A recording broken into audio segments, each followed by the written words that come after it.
चलिए देखते हैं मध्य प्रदेश की 25 फटाफट बड़ी खबरों को। सबसे पहले न्यूज को कहां से देख रहे हैं हमको कमेंट में बताना बिल्कुल ना भूलें। साथ ही साथ हमारे यूट्यूब चैनल को सब्सक्राइब करें एंड बेल आइकन को ऑल प्रेस करना बिल्कुल ना भूलें। एमपी में गरमाया E20 पेट्रोल का मुद्दा। आप सांसद संजय सिंह आ रहे भोपाल। देश भर में E20 पेट्रोल को लेकर आम जनता, वाहन चालकों और उपभोक्ताओं के बीच उठ रहे सवालों और चिंताओं को व्यापक मंच देने के उद्देश्य से मध्य प्रदेश की राजधानी भोपाल में state town hall against E20 का आयोजन किया जा रहा है। ये राज्य स्तरीय जनसंवाद कार्यक्रम 14 अगस्त 2026 को शाम 4 बजे नर्मदीय भवन तुलसीनगर में आयोजित होगा। कार्यक्रम में राज्यसभा सांसद संजय सिंह और आम आदमी पार्टी मध्य प्रदेश के प्रभारी व दिल्ली सरकार के पूर्व लोकप्रिय कानून मंत्री जितेंद्र सिंह तोमर प्रमुख रूप से उपस्थित रहेंगे। भोपाल विदिशा 4 लेन से होम स्टे योजना तक मोहन कैबिनेट ने लिए 5 बड़े फैसले। मध्य प्रदेश में मुख्यमंत्री डॉक्टर मोहन यादव की अध्यक्षता में हुई कैबिनेट बैठक में कई अहम फैसलों को मंजूरी दी गई। इनमें भोपाल विदिशा 4 लेन परियोजना भी शामिल है। बैठक के फैसलों की जानकारी मंत्री उदय प्रताप सिंह ने दी। सरकार ने ग्रामीण क्षेत्रों में स्वरोजगार बढ़ाने के लिए होम स्टे प्रोजेक्ट को मंजूरी दी। मध्य प्रदेश पर्यटन बोर्ड की इस योजना के तहत 1000 लाभार्थियों को कौशल प्रशिक्षण दिया जाएगा। 3 जिलों को जोड़ने 1757 करोड़ में बनेगा 4 लेन। भोपाल विदिशा सफर होगा आसान। मध्य प्रदेश में सड़क कनेक्टिविटी को लेकर बड़ा फैसला हुआ। भोपाल विदिशा के बीच 1757 करोड़ 55 लाख रुपए की लागत से 4 लेन सड़क बनाई जाएगी। मुख्यमंत्री डॉक्टर मोहन यादव की अध्यक्षता में हुई कैबिनेट बैठक में परियोजना को मंजूरी दी गई। हाइब्रिड एन्युटी मॉडल पर बनने वाले इस 4 लेन के तहत भानपुर टी जंक्शन से सांची सलामतपुर जंक्शन तक 44.83 किलोमीटर लंबे मौजूदा 2 लेन मार्ग को पेव्ड शोल्डर के साथ 4 लेन किया जाएगा। एमपी में स्वतंत्रता दिवस समारोह की जिम्मेदारियां तय। 24 जिलों में कलेक्टर फहराएंगे तिरंगा। मध्य प्रदेश में 15 अगस्त तक स्वतंत्रता दिवस के ध्वजारोहण कार्यक्रमों के लिए शासन ने अधिकृत सूची जारी कर दी। राजधानी भोपाल में मुख्यमंत्री डॉक्टर मोहन यादव तिरंगा फहराएंगे और प्रदेश के नाम अपना बधाई संदेश पढ़ेंगे। वहीं दोनों उप मुख्यमंत्री अपने अपने गृह जिलों में ध्वजारोहण करेंगे। इसके अलावा विधानसभा अध्यक्ष, कैबिनेट मंत्री, राज्य मंत्री भी अलग अलग जिला मुख्यालयों पर राष्ट्रीय ध्वज फहराएंगे। प्रदेश के 24 जिलों में कलेक्टर्स को ध्वजारोहण की जिम्मेदारी सौंपी गई। महंगाई का एक और झटका। खाने वाले तेल के दाम बढ़े। हर महीने 200 रुपए तक बढ़ सकता है खर्च।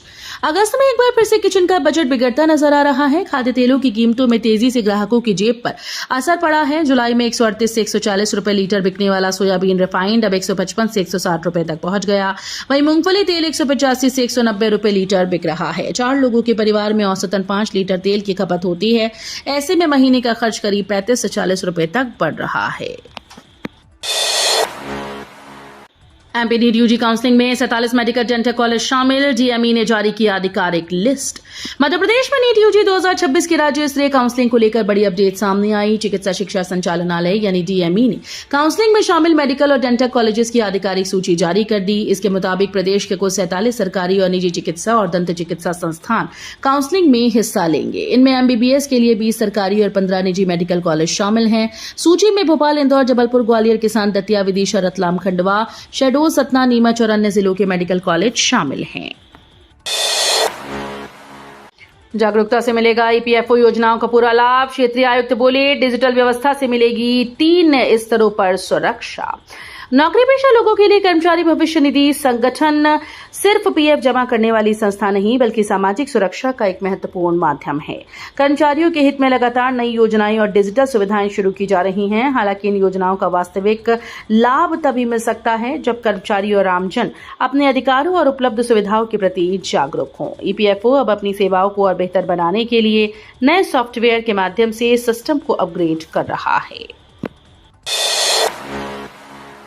आरक्षण नीति दरकिनार करने का आरोप। 20,000 मानदेय वाली संविदा भर्ती पर विवाद। महाराजा छत्रसाल बुंदेलखंड विश्वविद्यालय छतरपुर में संविदा भर्ती को लेकर विवाद खड़ा हो गया। विश्वविद्यालय ने शैक्षणिक सत्र 2026-27 के लिए अध्यापन व्यवस्था के तहत संविदा और तदर्थ पदों पर भर्ती का विज्ञापन जारी किया। आरोप है कि भर्ती प्रक्रिया में विश्वविद्यालय अनुदान आयोग और केंद्र सरकार की आरक्षण नीति से जुड़े निर्देशों की अनदेखी की गई। 30 जुलाई को जारी विज्ञापन क्रमांक 2288 के तहत विभिन्न अध्ययनशालाओं में अध्यापन कार्य के लिए आवेदन आमंत्रित किए गए हैं। इन पदों पर करीब 20,000 रुपए मानदेय दिए जाने की बात सामने आई। रतलाम के औद्योगिक क्षेत्र को मिलेगा नया रास्ता, माह के अंत तक शुरू होगा 800 मीटर लंबा मार्ग। रतलाम के लोगों और उद्योगपतियों के लिए राहत की खबर है। डोसी गांव औद्योगिक क्षेत्र को जोड़ने वाला 800 मीटर लंबा वैकल्पिक मार्ग इस महीने के अंत तक शुरू होने की उम्मीद है। गंगासागर से औद्योगिक क्षेत्र तक बने इस मार्ग से वाहन चालकों को आने जाने में सुविधा मिलेगी और समय की भी बचत होगी। मांगल्य मंदिर आने वाले श्रद्धालुओं को भी इसका फायदा मिलेगा। खास बात यह है कि औद्योगिक क्षेत्र की कई जर्जर सड़कों का निर्माण पूरा हो चुका है। एमपी में बिजली उपभोक्ताओं पर बढ़ सकता है बोझ, अगले 5 साल के टैरिफ की प्रक्रिया शुरू। मध्य प्रदेश में बिजली उपभोक्ताओं के लिए बड़ी खबर है। 1 अप्रैल 2027 से लागू होने वाले अगले 5 साल की बिजली टैरिफ की प्रक्रिया शुरू हो गई।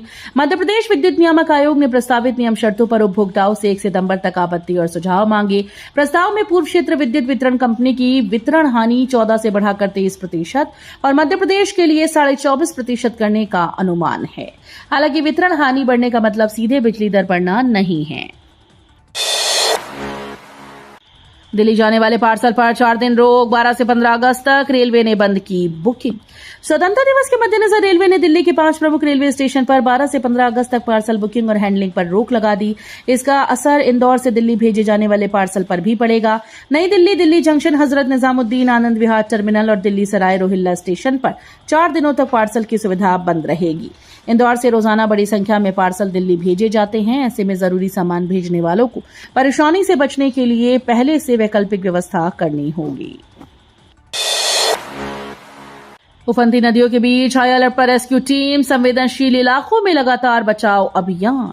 प्रदेश में लगातार हो रही भारी बारिश और उफनती नदियों के बीच एसडीईआरएफ, होमगार्ड और सिविल डिफेंस की टीम राहत बचाव अभियान में जुटी हैं। जल भराव और संवेदनशील इलाकों से अब तक 380 लोगों को सुरक्षित बाहर निकाला गया है। महानिदेशक प्रज्ञा ऋचा श्रीवास्तव ने बताया कि सभी संवेदनशील जिलों में रेस्क्यू टीम को हाई अलर्ट पर रखा गया है। जिला स्तर पर क्यूआरटी, आपदा राहत वाहन, रेस्क्यू बोट और आधुनिक उपकरण तैयार हैं। गुजरात के निवेशकों को एमपी में कारोबार का न्योता देंगे सीएम मोहन यादव, 1-to-1 बैठक भी। मुख्यमंत्री मोहन यादव बुधवार को अहमदाबाद में गुजरात के प्रमुख उद्योगपतियों और निवेशकों से संवाद करेंगे।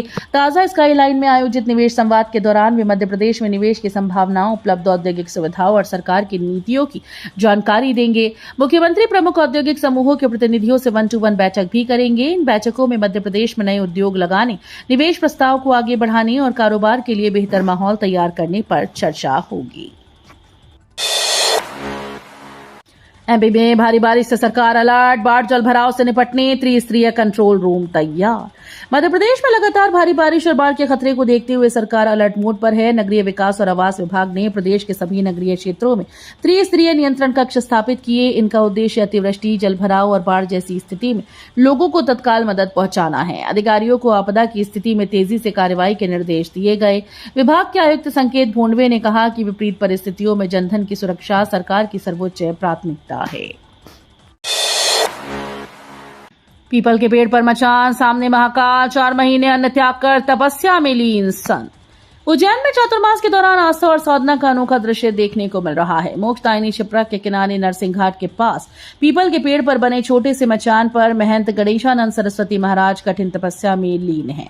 सामने महाकाल का धाम और नीचे बहती शिप्रा के बीच संत कई सप्ताह से साधना कर रहे हैं। श्री पंचदशनाम जूना अखाड़ा से जुड़े महंत चातुर्मास के दौरान 4 महीने अन्न त्याग कर तपस्या का संकल्प लिया। उनकी ये साधना श्रद्धालुओं के बीच आकर्षण का केंद्र बनी हुई है। ब्याज दर बढ़ने की उम्मीद घटी तो चमका सोना। इंदौर में भी गोल्ड सिल्वर के दामों में तेजी।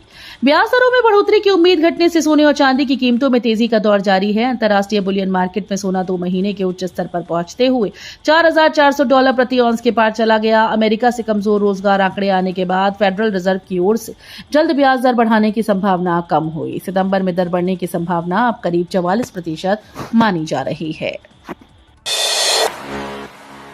ग्वालियर में हर महीने 200 गैस सिलेंडर लीकेज की शिकायतें, जाने रिसाव होने पर क्या करें।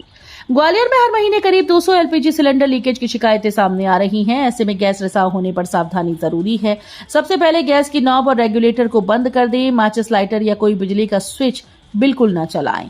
घर के दरवाजे और खिड़कियां खोलकर हवा का रास्ता बनाएं। सिलेंडर को खुद ठीक करने या आग जलाकर जांचने की कोशिश बिल्कुल न करें। तुरंत गैस एजेंसी के इमरजेंसी नंबर पर सूचना दें और सुरक्षित जगह पर चले जाएं। जरूरत पड़ने पर दमकल और आपातकालीन सेवाओं की मदद लें। जबलपुर रेलवे स्टेशन पर जीएम कोच में लगी आग, गोया चीतक उठी लपटे, मचा हड़कंप। जबलपुर रेलवे स्टेशन पर रेलवे के जीएम कोच में अचानक से आग लगने से हड़कंप मच गया। प्लेटफॉर्म नंबर 6 के पास बॉम्बे होटल की ओर बने वीआईपी गेट के नजदीक खड़े कोच से आग की तेज लपटें उठने लगी। आग के लपटें ओएचई तक पहुंचती दिखाई दी। स्टेशन पर मौजूद यात्रियों ने तुरंत रेलवे अधिकारियों को सूचना दी। इसके बाद फायर ब्रिगेड को बुलाया गया। कुछ ही देर में दमकल टीम मौके पर पहुंची और आग पर काबू पाया।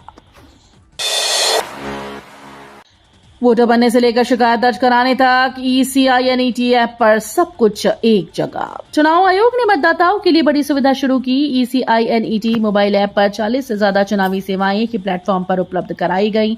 इस ऐप के जरिए मतदाता पंजीकरण, वोटर आईडी डाउनलोड करने और चुनावी शिकायत दर्ज कराने जैसी सुविधाओं का लाभ लिया जा सकता है। आयोग के मुताबिक देश भर में करीब 10 करोड़ 80 लाख यूजर्स इसे डाउनलोड कर चुके हैं। ECINET को इसी साल 22 जनवरी को दिल्ली में लॉन्च किया गया था। इसका उद्देश्य मतदाताओं, उम्मीदवारों, राजनीतिक दलों और निर्वाचन अधिकारियों को जरूरी सेवाएं एक ही मंच पर उपलब्ध कराना है। 15 अगस्त पर ग्वालियर में दिखेगा देशभक्ति का रंग, परेड और सांस्कृतिक कार्यक्रम होंगे आकर्षण। ग्वालियर में 15 अगस्त का स्वतंत्रता दिवस समारोह पूरे उत्साह और हर्षोल्लास के साथ मनाया जाएगा। समारोह में मुख्यमंत्री डॉक्टर मोहन यादव के प्रदेश के नाम संदेश का सीधा प्रसारण किया जाएगा। आयोजन में आकर्षक परेड के साथ सांस्कृतिक कार्यक्रम भी होंगे। प्रशासन ने समारोह की तैयारियां समय पर पूरी करने के निर्देश दिए। कलेक्ट्रेट में हुई अंतर विभागीय समन्वय समिति की बैठक में स्वतंत्रता दिवस समारोह और हर घर तिरंगा अभियान की तैयारियों की समीक्षा की गई। उज्जैन की 2 बेटियों ने किया कमाल, इंडो नेपाल बैडमिंटन टूर्नामेंट में जीता गोल्ड मेडल।